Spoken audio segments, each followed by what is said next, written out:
La msingi tunalosema mimi, kwanza tuhakikishe kwamba tunamsimamia mkandarasi, anajua anafanya kazi nzuri TPA. Kazi hii imalizike kwa wakati. Pili, tuangalie value for money.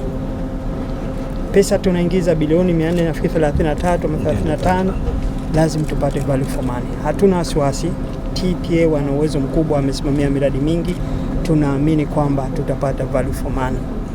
La tatu ambalo nataka tulifanye on time, ujengaji wa barabara.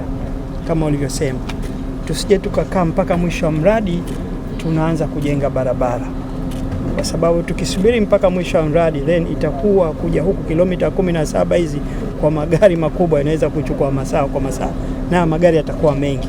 Sasa tuanze mapema, tu design ama kama design and build, tumsukue na mkandarasi uanze mapema kazi hii kuhakikisha kwamba mradi ukimalizika na barabara imemalizika.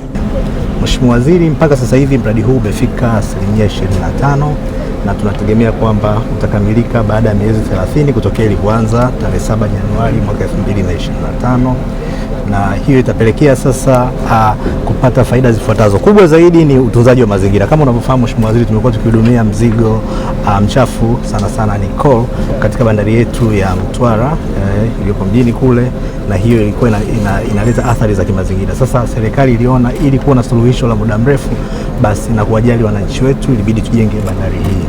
Kwa hiyo ilipotambulishwa mradi huu, na sisi kwetu imekuwa ni faraja kubwa sana, kwa sababu imeenda kuondoa hizo kero ambayo wananchi walikuwa wakipata katika bandari ile pale ya Mtwara. Lakini la pili, sisi kwetu tunashukuru sana kwa sababu mradi huu kwa namna moja ama nyingine utasogeza huduma karibu. Wananchi wetu wa Mgao na maeneo ya jirani wanaweza kupata nafasi kubwa kabisa, fursa nyingi za ajira itakuwepo, wajasiriamali mbalimbali, kwa sababu itakuwa inaleta mizigo hapa. Wananchi watapata fursa sasa wajasiriamali kuleta bidhaa zao mbalimbali, wakina mama lishe na nani kuweza kuhudumia ile jamii ambayo itakuwa inakuja kuleta mizigo hapa. Lakini la mwisho, tunashukuru sana, tumesikia hapa Mheshimiwa Waziri anatuambia kwa barabara hii wananchi wetu kuna shida ya barabara hii. Kwa hiyo barabara itatengenezwa tena, akasema tu barabara 2 kurudi na 2 kuja kwenye bandari hii.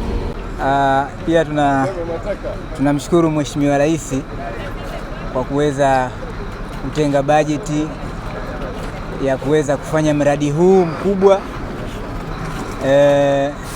ambao umeweza kuleta fursa kwa vijana wengi na kwa wahandisi wengi.